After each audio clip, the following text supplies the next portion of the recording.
Assalamualaikum warahmatullahi wabarakatuh. Apa kabar anak-anakku kelas 11 MIPA? Semoga semua dalam keadaan sehat dan baik ya. Tetap semangat mengikuti PJJ-nya. Untuk pertemuan pagi hari ini kita akan belajar tentang turunan fungsi aljabar ya, yaitu aplikasinya. Kita akan belajar tentang titik stasioner, interval naik, interval turun dari fungsi aljabar, yaitu fungsi Y sama dengan fx. Jadi yang akan kita pelajari pada pagi hari ini adalah satu, bisa menentukan koordinat titik stasioner suatu fungsi Y sama dengan fx dan jenisnya. Ya, jadi titik stasioner dan jenisnya. Jenis-jenis stasioner nanti ada 3 ya. Kemudian interval naik fungsi Y sama dengan fx, interval turun, dan titik belok. Ya, ini kita akan belajar tentang ini ya. Yang pertama itu titik stasioner. Titik stasioner itu seperti apa? Nah, kalau saya mempunyai kurva Y sama dengan fx, ini adalah kurva Y sama dengan fx, sebentar.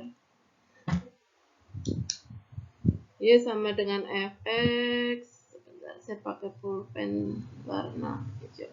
Nah, ini ada kurva Y sama dengan fx, ini kurvanya ya. Fungsinya Y sama dengan fx. Ketika di X yang kurang dari A, di sebelah kirinya X sama dengan A, ya.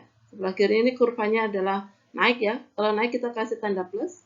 Jadi dari sini naik sampai titik A, dia turun. Kalau turun kita kasih tanda min, ini minus. Maaf, ini minus. Sini minus. Nah, setelah titik B, dia berhenti sebentar. Kemudian di titik B itu untuk menuju titik C masih turun, jadi minus lagi. Dari titik C ke kanan, ini tandanya plus ya. Jadi yang tandanya plus itu artinya naik, yang tandanya min artinya turun. Jadi si kurvanya naik sebelum X sama dengan A, sampai titik A dia berhenti sebentar, kemudian dari titik A ke titik B dia turun, kemudian turun lagi, kemudian sampai titik C dia berhenti sebentar, kemudian ngegas lagi gitu ya. Ini seperti lintasan orang yang main ski es ya. Ya kan kadang naik, kadang turun, kemudian berhenti sebentar, kemudian turun lagi dan seterusnya. Nah, di titik-titik yang dia berhenti, tidak naik, tidak juga turun, ya di titik A nih di sini, titik A, kemudian titik B, titik C, dia tidak naik, tidak juga turun, dia berhenti. Ini disebut sebagai titik stasioner atau titik diam. Ya, titik stasioner atau titik diam. Artinya dia tidak naik, tidak juga turun. Ya, dan untuk menentukan interval naik atau interval turunnya, oh ya, di titik stasioner ini saya kasih tanda garis ya. Garis ini artinya dia sejajar dengan sumbu X, ini sumbu X ya, ini sumbu Y-nya. Nah, si garis singgungnya, ini persamaan garis singgungnya, ini garis singgungnya itu sejajar dengan sumbu X. Artinya PGS ini gradien dari garis singgung ini, gradiennya karena sejajar dengan sumbu X, itu tidak mempunyai kemiringan ya, atau kemiringannya sama dengan 0. Ya, jadi M-nya di sini ya, di titik A, titik B, titik C itu M-nya sama dengan 0. M itu apa? M adalah gradien atau kemiringannya. Kemarin karena sudah belajar bagaimana menentukan persamaan garis singgung, menentukan gradien dari suatu garis atau suatu kurva, itu sama aja dengan turunan pertamanya. Ya kan? Jadi kalau turunan pertamanya sama dengan 0, artinya di titik itu, di titik kalau di sini titik A, di titik B, titik C, turunan pertamanya sama dengan 0, artinya gradiennya sama dengan 0. Ya. Nah, ini yang merupakan syarat dari suatu titik akan stasioner atau diam. Jadi kalau gradien di titik tersebut sama dengan 0 atau turunan pertamanya sama dengan 0. Ini adalah syarat suatu titik stasioner, tidak naik, tidak juga turun. Ya. Kemudian kalau titik A itu sebelum titik A tandanya plus, sesudah titik A tandanya minus. Artinya titik A itu ada di puncak paling tinggi. Nilai FA itu adalah nilai yang paling tinggi, paling besar. Maka titik A ini disebut sebagai titik balik. Titik balik yang apa? Titik balik yang maksimal. Nah, sebelum C min, sesudah C adalah plus, jadi berubah tandanya ya. Nah, karena titik C ini merupakan titik balik titik yang paling bawah, maka dia disebut sebagai titik balik yang minimal. Ya, kemudian di titik yang tidak mengalami perubahan tanda, sebelumnya min, sesudahnya min, ya, ini namanya disebut sebagai titik belok. Ya, jadi hanya berbelok saja. Kalau misalkan di sini kurvanya kayak gini misalkan ya.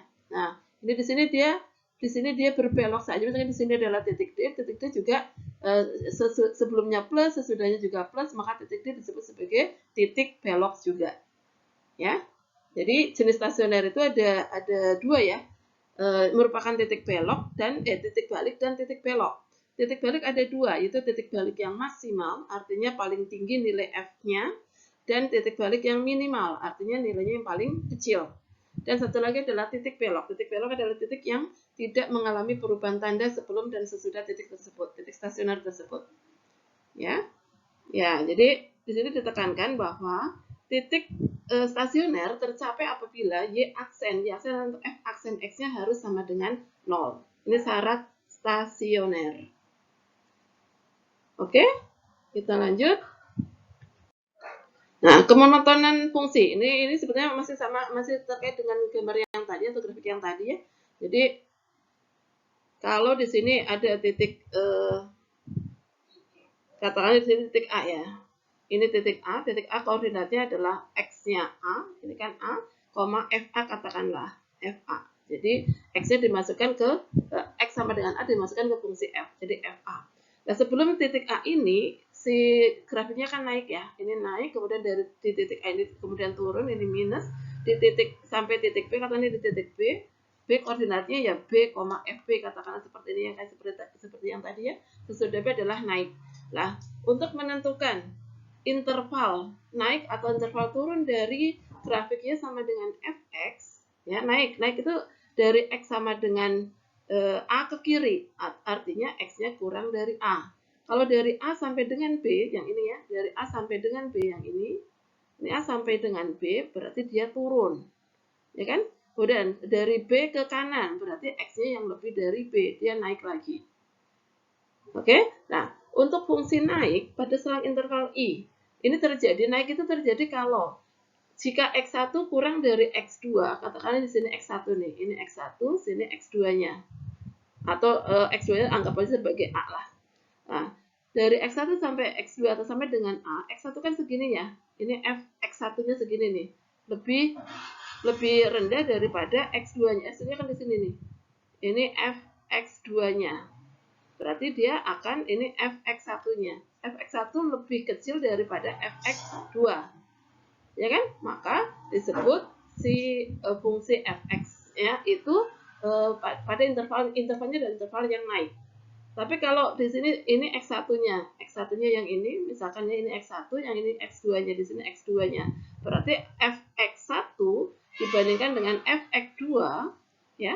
Jadi Fx1-nya lebih besar daripada Fx2. Itu disebut sebagai interval yang turun. Ya. Jadi kalau secara gradien, ya, bagaimana syarat suatu fungsi akan naik atau suatu fungsi akan turun? Ya, kalau di sini saya gambarkan lagi, misalkan ini kurva Y sama dengan Fx. Nah, katakanlah ini titik stasioner dan titik A katakanlah ya, titik A ada di sini, titik stasionernya, kemudian ini adalah titik B, ini juga merupakan titik stasionernya. Kalau misalkan yang ini adalah titik beloknya nih, jadi turun sampai sini dia turun lagi, ini merupakan misalkan ini titik beloknya ya, titik beloknya. Nah, untuk sebelum titik A, sebelum titik A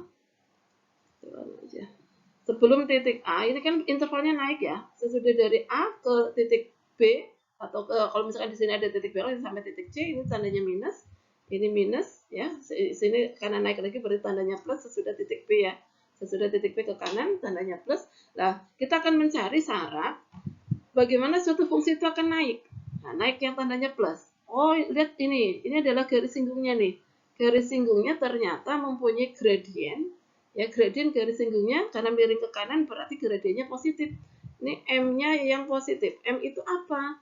M adalah gradien. Bagaimana cara mencari gradien? Gradien bisa dicari dari turunan pertamanya. Jadi kalau naik itu syaratnya turunan pertamanya lebih dari 0. Artinya gradiennya lebih dari 0. Karena miringnya ke kanan. Sebaliknya kalau miringnya ke kiri nih, yang turun ya, yang turun terjadi kalau apa? Kalau gradiennya itu M-nya kurang dari 0. M itu apa? M adalah F aksen X-nya. Ya, jadi syarat suatu fungsi akan naik apabila F aksen X-nya lebih dari 0, fungsinya akan turun apabila turunan pertamanya kurang dari 0. Oke. Nah, kalau naik itu f aksen x-nya lebih dari 0. Nah, kalau turun f aksen x-nya kurang dari 0 ya. Kalau turun f aksen x-nya kurang dari 0. Ini syarat turun. Bagaimana kalau syarat yang tidak turun? Nah, tidak turun artinya apa? Bisa naik, ya kan? Bisa naik, bisa juga atau ya bisa naik, bisa juga diam.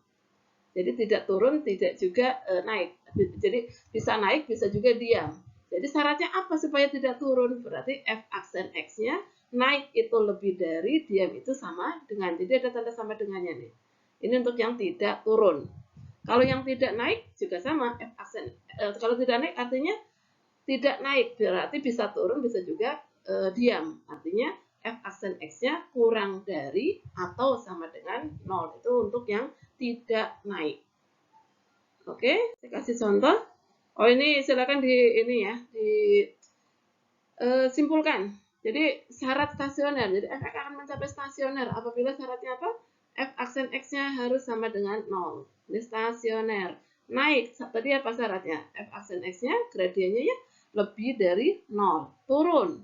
Turun apa syaratnya? Si gradiennya kurang dari 0. Tidak naik. Tidak naik tadi artinya apa? Turun atau tetap. Turun itu apa? Turun kurang dari. Tetap itu sama dengan. Berarti ada tanda sama dengan. Kalau tidak turun berarti bisa naik, bisa juga tetap. Gitu ya. Nah, ini syarat-syaratnya.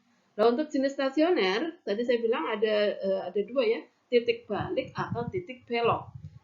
Untuk titik balik, ya, titik balik atau titik belok itu bisa diuji menggunakan turunan kedua, F double aksen. Turunan keduanya. Nah, jadi jika di sini X sama dengan A adalah merupakan titik stasioner, berarti syaratnya F aksen A-nya pasti sama dengan 0. Ya. Nah, untuk menguji di titik X sama dengan A itu merupakan titik balik atau titik belok, itu menggunakan uji turunan kedua. Kalian uji saja F double aksen A-nya bandingkan dengan 0. Kalau F double aksen A-nya sama dengan 0, maka titik A itu merupakan titik belok. Tapi kalau kurang dari 0, berarti titik balik yang maksimal. Kalau F double aksen A-nya lebih dari 0, berarti merupakan titik balik yang minimal. Oke, itu menggunakan uji turunan kedua. Nah, ini saya kasih contoh. Tentukan koordinat stasioner dari fungsi itu. Nah, syarat stasioner. Syaratnya apa? Supaya stasioner. Syaratnya adalah turunan pertamanya sama dengan 0. Turunkan. Turunan pertamanya apa? F aksen X-nya adalah, ini adalah 4X pangkat 3. Ya, 4-nya turun. Dikurangi 2 kali 2 berarti minus 4X. Ini ya. Satu turunannya adalah 0. Nah, ini harus sama dengan 0 nih. Nah, supaya sama dengan 0 berarti harus difaktorkan ya. Ini 4x, ini 4x, berarti 4x-nya bisa keluar dari tanda kurung. 4x, ini x kuadrat minus 1 ya. Sama dengan 0, berarti 4x sama dengan 0 atau x kuadrat minus 1 yang sama dengan 0. Berarti di sini x-nya 0 atau x-nya x kuadrat sama dengan 1. Berarti x-nya sama dengan plus minus 1. Jadi bukan hanya 1 saja ya, tapi plus minus 1. Jadi terjadi kalau X-nya sama dengan 0, X-nya sama dengan 1, dan X-nya sama dengan minus 1. Nah, karena yang ditanyakan adalah koordinat, berarti ini sudah baru ketemu X-nya nih. Kalian tinggal masukkan, cari Y-nya, F0-nya berapa, masukkan ke sini. 0, 0, 1. Oh, berarti 1. Berarti koordinat yang pertama adalah 0,1. X sama dengan 1, masukkan. Berapa F1-nya? Masuk ke sini, 1. Ya, 1 dikurangi 2 tambah 1. Berarti 0 ya. Berarti titik stasioner yang kedua adalah 1,0. Kemudian yang ketiga, berarti F, cari F min 1-nya. Berarti min 1 pangkat 4, hasilnya 1 ya. Min 1 pangkat 4, min 2 kali min 1 kuadrat adalah 2, ditambah dengan 1. Ini juga 0 ya. Jadi titik stasionernya ada 3, 0,1, 1,0, dan min 1,0. Ini adalah titik stasionernya. Ya. Jadi X-nya adalah 0 dan plus minus 1 ya yang X stasionernya. Nah, kalau ditanyakan jenis stasionernya. Jenis stasionernya tadi kan ada 3 titik ya. Katakanlah titik A tadi koordinatnya adalah 0, pada X sama dengan 0 ya. Tadi 0, berapa sih? 0,1 ya. Yang titik B-nya tadi adalah 1,0 ya. Dan titik C-nya adalah tadi X-nya min 1, min 1,0 juga ya. Min 1,0. Ini jenisnya apa? kalian bisa menggunakan uji turunan kedua. Tadi f aksen x-nya kan sama dengan 4x pangkat 3 minus 4x ya. Kalau kita turunkan kedua kalinya ya, berarti turunannya 4x pangkat 3, 12x kuadrat minus 4. Nah, sekarang uji untuk titik A-nya. Untuk titik A, yaitu x-nya ganti sebagai 0. Berarti 12 kali 0 kuadrat minus 4. Oh, hasilnya dalam minus 4. Min 4 itu kurang dari 0. Oh, berarti titik A-nya ini merupakan titik balik yang kurang dari 0. Turunan keduanya adalah titik balik yang maksimal. Ya kan? Nah, kalau F yang titik B-nya adalah F double aksen 1, masukkan ke sini, berarti 12 kali 1 kuadrat minus 4. 12 kurang 4, oh 8, lebih dari 0, oh berarti titik B-nya adalah titik balik yang maksimal apa minimal? Minimal. Demikian juga F double aksen minus 1. Jadi 12 kali minus 1 kuadrat dikurang 4, ini juga sama dengan 8 ya. Lebih dari 0 berarti sama, ini merupakan titik balik yang minimal. Jadi kalau kita buatkan kurvanya mas seperti ini sebetulnya ya nanti ya kalau kita sudah belajar tentang kurva. 0,1 dari sini di titik A-nya, titik B-nya 1,0, titik C-nya min 1,0 di sini. Sorry, bentar. Sebentar, ini min 1,0, ini 1,0. 0,1 itu merupakan titik balik yang maksimal. Ini titik balik yang maksimal, ini A, ini B, ya, ini adalah C. Jadi maksimal berarti kayak gini, minimal maksimalnya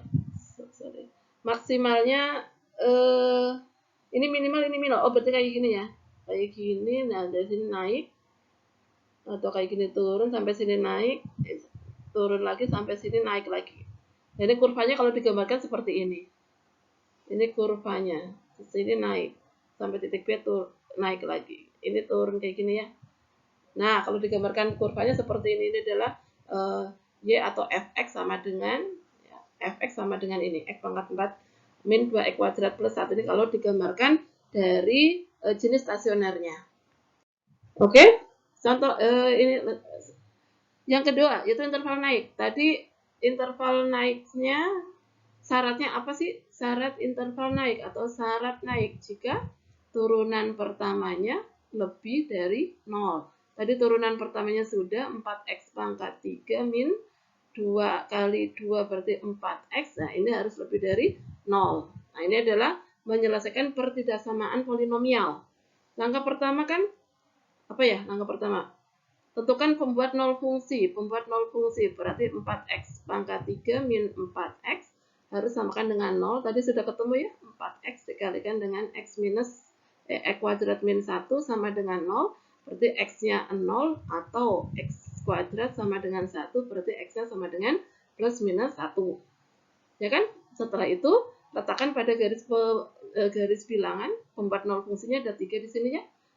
Yaitu 0, ini garis bilangan nih, semakin ke kanan semakin besar. Berarti sini min 1, sini 1. Ini langkah yang kedua. Langkah yang ketiga adalah diuji. Uji interval, langkah yang ketiga. Uji dengan ngambil X sama dengan berapapun. Mau di interval sini atau sini boleh. Kalau ngambil di sini boleh lah. Ini ada X sama dengan 2. Ya kan? Masukkan ke yang akan diuji. Masukkan ke sini nih. X-nya ambil X sama dengan 2, berarti kalian bandingkan 4 kali 2 pangkat 3